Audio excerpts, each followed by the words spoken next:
Boa noite a todos, que o Mestre Jesus continue conosco nesta noite em que nos colocamos aqui como aprendizes para que possamos fazer as reflexões acerca dos ensinamentos de Jesus, do capítulo 3 do Evangelho segundo o Espiritismo, há muitas moradas na casa de meu Pai.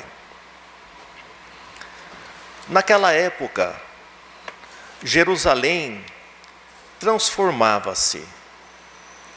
Muitos peregrinos somavam-se à população residente, vinham de vários países para as festividades da Páscoa, aonde reunidos tinham aquele ritual ainda do sacrifício do cordeiro, no pátio do templo, pelos sacerdotes, aonde comemoravam e relembravam o êxodo, a saída do Egito, dos judeus, pela ocasião que colocava fim a um período de escravidão. Jesus, sabendo que a sua hora de retornar ao Pai já estava chegando, antecipou as comemorações da ceia pascual e reuniu os seus apóstolos no cenáculo, no Monte Sião, para que pudesse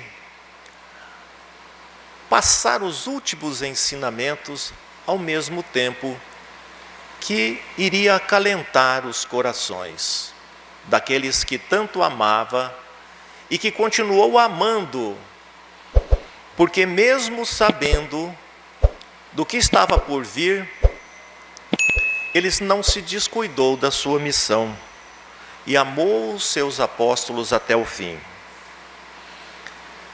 Terminada a ceia, Jesus levanta-se da sua mesa, tira a parte de cima das suas vestes, amarra na cintura uma toalha e coloca a água em uma bacia e põe-se em posição de joelhos a chamar os seus apóstolos para que pudesse lavar-lhe os pés. E assim começou. Quando chegou a vez de Pedro, que tinha uma personalidade mais firme, ele disse para Jesus: Mestre, o Senhor não vai lavar os meus pés. Jesus, calmamente: Pedro, se você não deixar que eu lave os seus pés, você não tem parte comigo. E Pedro então caiu em si e disse: bom, então pode lavar os pés, as mãos, a cabeça. E Jesus disse-lhe: aquele que está limpo não precisa de lavar-se todo, apenas os pés. Mas nem todos estão limpos.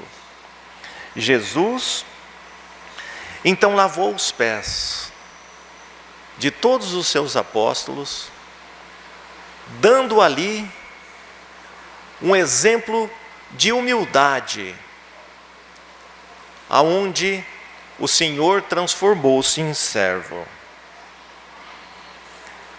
Depois que Jesus lavou os pés, voltou novamente para a mesa após colocar a sua roupa de cima e disse-lhe por que ele havia feito aquilo. Então Jesus exemplificou ali que o servo não é maior do que o seu senhor, nem o seu senhor maior que o seu servo, que haveria necessidade desse entendimento, que eles se amassem, porque esse seria o sinal para que eles fossem reconhecidos como os apóstolos do Mestre Jesus. Quando alguém os recebesse em sua casa, iria conhecer pela quantidade de amor que eles levariam, pela quantidade de simplicidade que estaria presente neles. E Jesus, de repente, turbou o seu espírito, ficou mais sério e alertou, trazendo para si e para aqueles que ouviam a lembrança de uma parte das Escrituras, mais precisamente contida no Salmo de Davi, do rei Davi, em que uma época em que ele estava passando por um processo muito doente, em que havia uma traição do seu próprio filho e do seu conselheiro de confiança, o rei Davi relatou nos Salmos que aquele que comia pão com ele levantou o calcanhar. Era uma expressão entre os judeus que simbolizava intimidade, confiança. Quando alguém sentava-se à mesa de uma casa para comer pão, é porque era tido como confiável. E lançou sobre si o calcanhar, era outra expressão utilizada quando alguém traía alguém da sua confiança, como um animal que dá um coice. Jesus buscou isso lá no Velho Testamento. Mais um sinal de que ele estudara tudo, a lei. Ele era um conhecedor profundo da lei, contida e passada pelos profetas. Então Jesus, ao anunciar que alguém o trairia, levantou, além de estranheza, uma curiosidade. E Pedro então pediu para aquele que estava mais próximo de Jesus, para que ele descobrisse quem era alguém que o trairia. E aí Jesus, ao ser perguntado pelo aquele que estava mais próximo, responde: será aquele a quem eu der o bocado molhado. Bocado era um pedaço de pão que era molhado no molho, então. E Jesus deu a Judas Iscariote.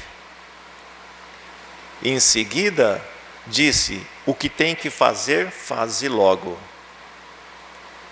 Os apóstolos não entenderam muito dessa conversa e achavam que Jesus tinha dado a ele alguma ordem, porque ele era o tesoureiro daquela equipe, ele que tinha a bolsa com os recursos. Então imaginaram que Jesus tinha falado para ele comprar alguma coisa para a festa, ou buscar alguma coisa para a ceia que estava faltando. E Judas saiu já com o propósito de consumar aquilo que espíritos infelizes, inferiores, já haviam colocado na sua cabeça, que era a traição. Então, Jesus continuou dizendo para eles com todo o amor: filhinhos, ainda por um tempo estarei, por um tempo pequeno estarei com vocês. Mas como eu já tenho dito aos judeus, digo a vocês novamente: para onde eu vou, não podes ir, mas eu vou preparar o lugar. Pronto, aí veio mais curiosidade. Como que você vai preparar o lugar? Como é que nós vamos saber onde é esse lugar se você não diz para onde vai? E Jesus então diz que o lugar, a casa do Pai, o caminho estava escrito naqueles que fossem tendo Jesus como o caminho, a verdade e a vida. Esses chegariam até a casa do Pai que Jesus estava falando. E eles ainda não compreendiam Tomé, mas como que nós vamos achar esse caminho? Então Jesus disse, que está contido em João, capítulo 14, não se turbe o vosso coração. Credes em Deus, credes também em mim. Na casa do meu Pai há muitas moradas. Se não fosse assim, eu já vou-lo teria dito. Vou preparar o lugar, e quando eu for, eu os levarei para mim, para que onde eu estiver, vocês também estejam. E assim então, Jesus,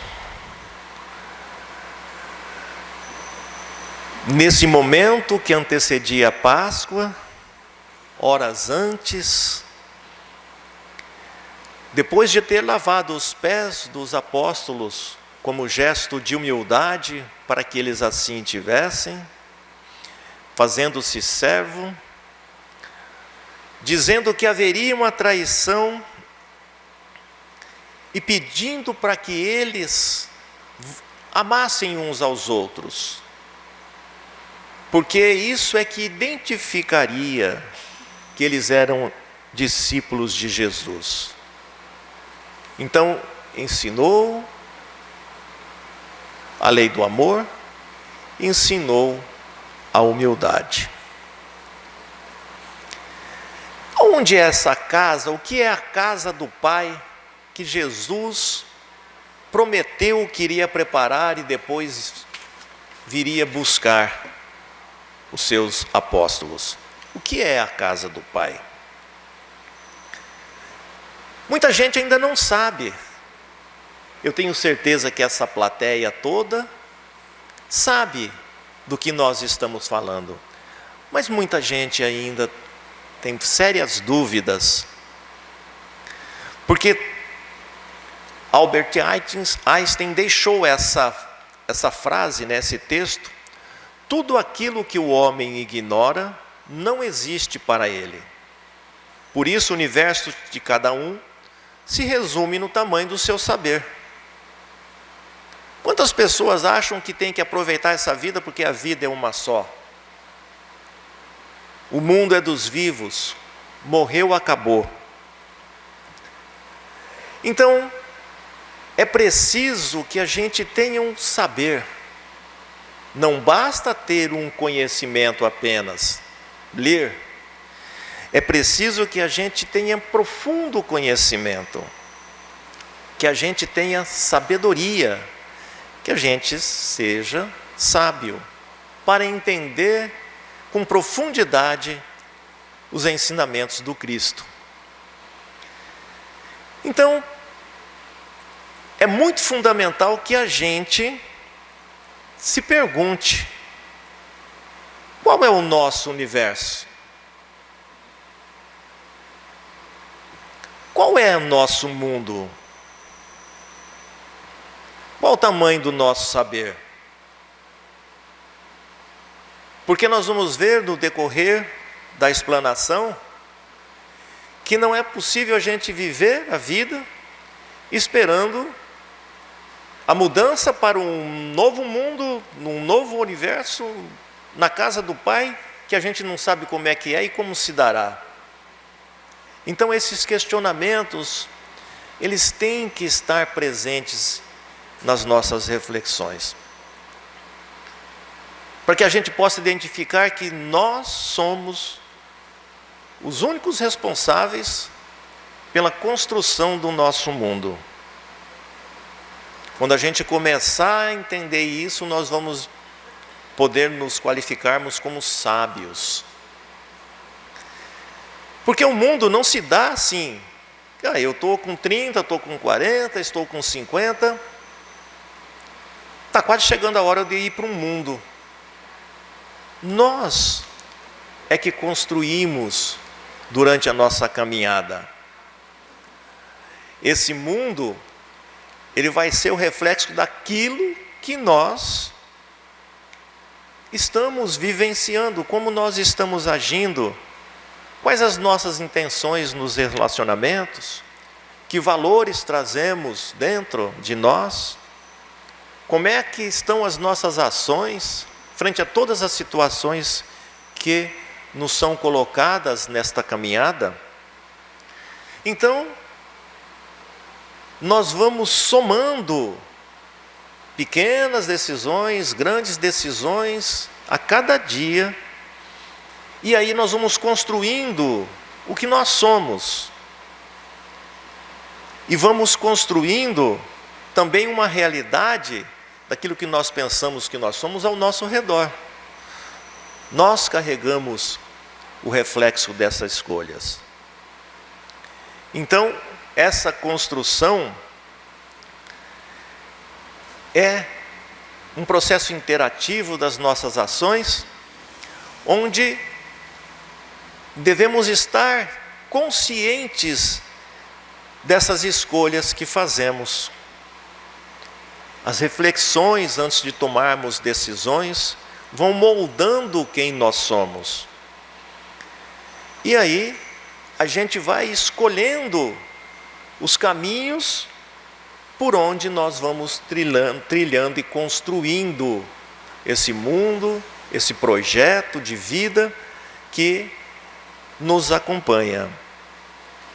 Então podemos dizer que o mundo de cada um é o estado moral que nós refletimos. Não apenas um lugar físico, porque ele vai acabar sendo, quando falamos de planetas, mas, antes de tudo, esse mundo está dentro de nós. É a nossa consciência, como é que nós estamos refletindo isso para o nosso entorno. Se sabemos que espíritos elevados vivem em ambientes de luz, a literatura espírita é rica nessas informações. Também sabemos que espíritos não muito elevados, infelizes ainda, estão vivendo o reflexo das suas escolhas em mundos compatíveis com tudo aquilo que os levou a essa escuridão, remorsos, paixões, dores. E aí começamos a enxergar que, quando Jesus disse, está em Mateus, a cada um segundo suas obras, não tem nada de estranho. A cada um segundo o que ele constrói. A cada um a felicidade que ele trabalhou para que fosse realizada, ou o sofrimento que está colhendo pelas suas escolhas. Mas o item 10 do capítulo 17 do Evangelho segundo o Espiritismo, o homem no mundo, ele nos coloca que nós estamos mergulhados nesses relacionamentos e temos que exercer uma caminhada coletiva ainda natural na qualidade vibracional do nosso mundo, mas nós não podemos nos isolar para não nos contaminarmos. Nós não podemos nos tornar fanáticos, discriminando aqueles que não pensam como nós. Nós devemos sim usar a nossa consciência tranquilamente, cumprindo os nossos deveres da terra, mas também cumprindo os nossos deveres morais. Para isso a gente tem a ferramenta do livre-arbítrio. Então, cada decisão, aí eu fiz um parênteses aí, que a neurociência explica que o nosso cérebro toma cerca de 35 mil decisões diárias, desde as mais simples: o que eu vou comer? O que eu vou beber? O que eu vou consumir? Até as mais complexas, que dirigem a sociedade. Como é que eu vou me posicionar frente a questões políticas, questões éticas, que nos são apresentadas, para que não possa viver a vida como se fosse a única e a última, e aplicar a lei de Gerson: leve vantagem, você também, leve vantagem em tudo que é possível. Então essas decisões, elas vão definir a nossa realidade, a realidade do mundo em que nós vivemos. Muitas pessoas acham que o mundo não tem solução, que o mundo não tem jeito, que o mal não vai acabar, que não adianta nenhuma decisão contrária, porque quem está predestinado ao mal nunca mudará. Quem faz coisas erradas nunca mudará. Portanto, o mundo nunca mudará. E eu vou me isolar e vou tomar as minhas posições contra esse mundo que eu criei. Mas nós podemos escolher diferente. Nós podemos escolher que o mundo, ele é bom, ele é maravilhoso, é uma oportunidade. Então, cada um acha e cria esse mundo em que está situado. Mas a realidade dos ensinamentos do Cristo mostra que nós não somos vítimas das circunstâncias. Nós somos aqui coautores dessa realidade e somos atores nessa transformação que está em andamento. Assim, cada grupo, cada ser social vai criando os seus microcosmos, micromundos. Então tem pessoas que acham que o mundo é só sua família, tudo pela sua família. Tem pessoas que largam a família e acham que o mundo são as reivindicações trabalhistas, políticas. Tem pessoas que acham que tudo isso é um processo natural e participam de mundos religiosos. E lá descobrem que o mundo é muito mais do que um meio religioso. Outras pessoas partem para a filantropia, levando ajuda aos necessitados nas periferias das cidades. Outros só trabalham e se divertem. Só trabalham e futebol. Só trabalham e academia. Só trabalham e ciclismo. E cria esse mundo onde as verdadeiras realidades necessárias para entender quem somos com sabedoria não fazem parte. E isso é porque cada um de nós tem um universo particular. Muitas das vezes ninguém tem acesso, a gente se fecha. Mas tem duas coisas importantes para que a gente possa estar trabalhando: é ter consciência de si mesmo, compreender tudo que nos forma, e que a gente não apenas somos traços desta vida presente, pensamentos, sentimentos e muitas outras coisas que estamos vivendo aqui, mas que também trazemos de outras experiências reencarnatórias. Também temos que ter consciência do outro, porque o outro também está numa realidade semelhante à nossa. Está reencarnado num planeta buscando a sua evolução espiritual. Pensa coisas diferentes, sabe coisas diferentes e também emite energias diferentes das nossas. E essas energias podem ser compatíveis com as nossas, saudáveis ou insalubres, Mas nós estamos caminhando juntos neste mundo e temos que ter consciência disso. Aí formamos a nossa psicosfera, como o outro forma a psicosfera dele, e como os grupos também formam esses ambientes espirituais. E todos esses ambientes, resultante das emissões das nossas energias, pensamentos, sentimentos, pensamentos e ações, vão formar essa energia planetária. E isso dá uma qualidade vibracional ao mundo, ao que estamos vivendo, à Terra. Mas não devemos esquecer que isso também tem um tempo. Então, esses tipos de moradas que construímos,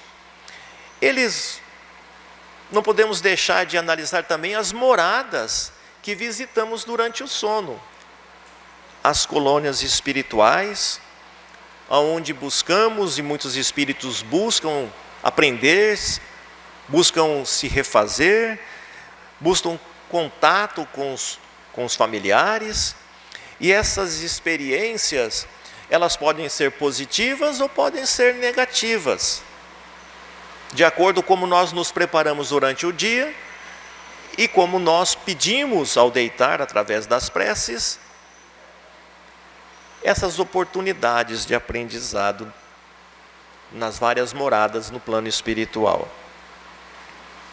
O Brasil tem várias moradas, várias colônias, como todos os países têm.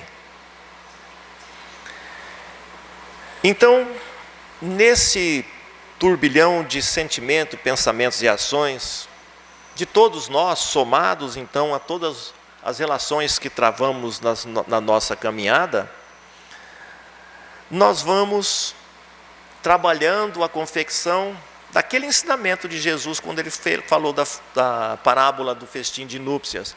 Nós vamos construindo a nossa veste nupcial para a grande festa no reino dos céus. Então, essa veste é o que nós emanamos, são as energias perceptíveis pela espiritualidade, que não precisa de nenhum documento físico para saber quem somos e o que somos. Mas Jesus falou também das moradas planetárias. No Evangelho segundo o Espiritismo, Kardec assinala que do ensino dado pelos Espíritos, resulta que muito diferente uma das outras são as condições do mundo, quanto ao grau de adiantamento ou inferioridade dos seus habitantes. Então, o mundo é compatível com o adiantamento e a evolução espiritual de cada um. Podem ser primitivos, destinados às primeiras encarnações, podem ser de provas e expiações, que é o nosso estado atual, predomina o mal, regeneradores, aqui estamos caminhando, as almas ainda têm que expiar de uma maneira diferente, os mundos felizes, onde o bem se sobrepõe, e os celestes ou divinos. Mas o nosso mundo, planeta de provas e expiações, que é a Terra, é caracterizado pela predominância do mal, do orgulho, do egoísmo. E é justamente por ser de provas e expiações que ele serve para a reparação de erros do passado, através das expiações e das provas, para que a gente possa estar fazendo testes para ver se somos dignos de habitar mundos melhores. Santo Agostinho nos fala que nem todos os espíritos que estão na Terra vieram para cá para expiar. Então, ele nos deu uma ideia de que nós temos alguns espíritos que estão ainda assim, foram formados aqui, são as raças selvagens, as raças indígenas, que eles nasceram então se educando e vão se aprimorando e evoluindo com contato com espíritos mais evoluídos. Mas que muitos espíritos que vêm para a expiação vêm de outros mundos. E o homem está nessa caminhada. A partir de 300 anos atrás, né? 300 mil anos atrás, quando o Homo sapiens começou a sua trajetória, sua individualidade, buscando a evolução, ainda numa terra inóspita, mas que eles sobreviveram, porque nós somos testemunhas disso, e que então espíritos em expiação na terra são propriamente espíritos exóticos, não são esses que aproveitaram uma caminhada evolutiva aqui, transformando-se nas raças selvagens ou semi-civilizadas. Esses espíritos que estão em expiação no seu início vieram de outros mundos, aonde não puderam permanecer, para que não corrompesse a qualidade vibratória daquele mundo que estava em transformação. Se estavam ainda com as sensações materiais, orgulho, ódio, egoísmo, eles vieram para cá nessa missão. Mas quem são esses espíritos rebeldes que povoaram a terra? Então nós vimos que os exilados de Capela, naquela obra, mostra que esses espíritos vieram para cá, não podendo mais permanecer no seu planeta originário. Na obra A Caminho da Luz, eles, de psicografia de Chico Xavier, eles chegaram aqui por volta de 12 mil anos atrás e 7 mil anos atrás, o que coincide com que uma época do planeta oferecesse condições para aqueles habitantes originais Homo sapiens pudessem se acomodar mais tranquilamente. As eras glaciais deram um período de tranquilidade, houve mais prosperidade no nosso planeta, um clima mais ameno, e eles começaram a se ajuntar, começaram a se estabelecer, dominar técnicas de agricultura, e só aí começaram um processo evolutivo de organização civilizada em cidades. Notem que o fim do período glacial coincide com o início da vinda dos exilados de Capela, que vieram então trazer o conhecimento acumulado no seu planeta de origem, mas que não poderiam ficar lá por questões morais, muito inteligentes, vieram habitar as condições iniciais da civilização humana. E trouxeram muitos conhecimentos.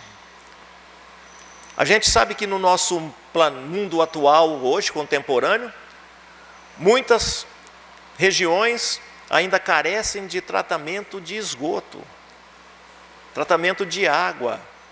E as civilizações antigas, como a do Vale do Indo, 6 mil anos antes de Cristo, da Suméria, 5 mil a 4 mil anos antes de Cristo, do Antigo Egito, eram exímios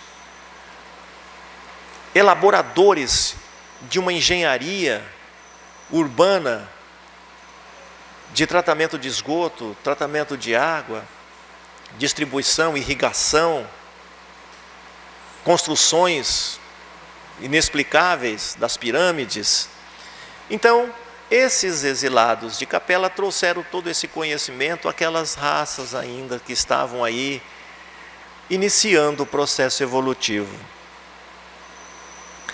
Na Gênese, no capítulo 18, item 27, a geração nova, então, é explicado para a gente que essas imigrações acontecem, né?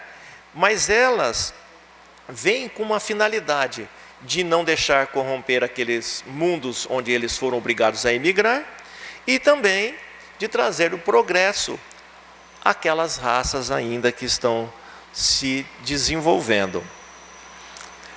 Os mundos regeneradores, eles acompanham todos esses turbilhões planetários. Vêm os mundos primitivos, carregam os mundos de provas e expiações, de regeneração, mundos felizes, para que possa haver esses processos evolutivos e cada mundo possa estar abrigando uma civilização que acompanhou esse progresso moral. Mas nesses mundos regeneradores, ainda vai ter paixões. Mas o espírito, a humanidade, ele vai ter as sensações, os desejos, mas a paixão, ela vai deixando de ter aquele caráter, de ser desordenada, não tem orgulho, inveja, ódio. Então, o amor começa a ser instalado no coração de todos. O amor vai trazendo uma perfeição nas relações interpessoais. Porque todos conhecem o esforço de Jesus e em demonstrar para nós como é que se ama, a lei do amor. Quando, ainda no mundo de regeneração, que ocorre o desencarne, o espírito não sofre mais, porque ele já sabe que esses gozos da vida após a morte, esses gozos da vida espirituais, são muito melhores do que as experiências na carne. Então, não há mais um sofrimento, uma dor tão grande como é hoje quando alguém desencarna.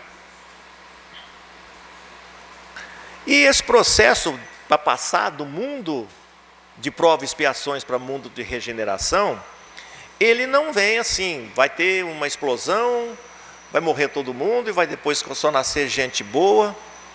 Notem que os exilados de Capela, eles vieram num período aqui para o nosso planeta, no intervalo de 5.000 anos.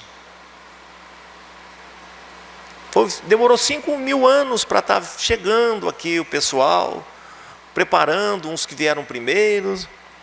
Então, esse mundo de regeneração não vai precisar de um evento físico para mostrar que agora é regeneração.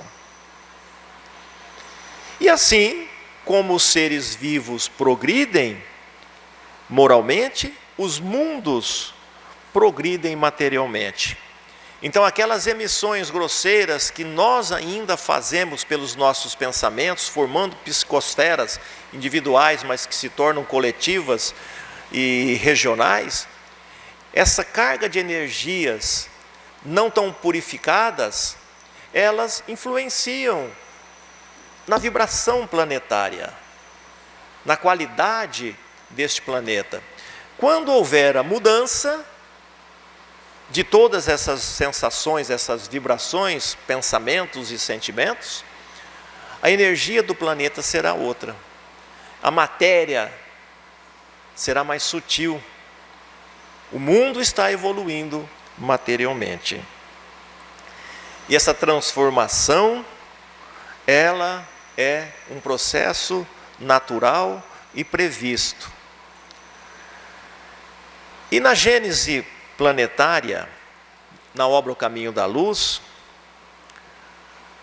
é nos informado que no processo de formação da Terra houve uma movimentação muito grande, porque Jesus, ele encontrou a matéria cósmica primitiva e ele foi eleito por Deus para ser o governador disso desde o início, para transformar essa matéria e ser o co-criador. Contou com a ajuda de muitos espíritos superiores.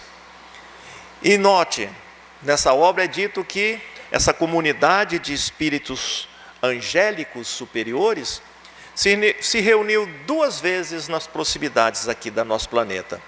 A primeira, quando ele verificou-se que esse nosso planeta estava se desprendendo daquela explosão, daquela nebulosa solar.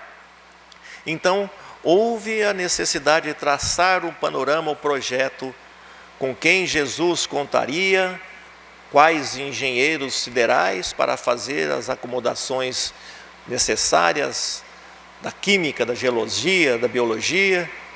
E a segunda foi quando Cristo houve por bem visitar novamente este planeta na carne.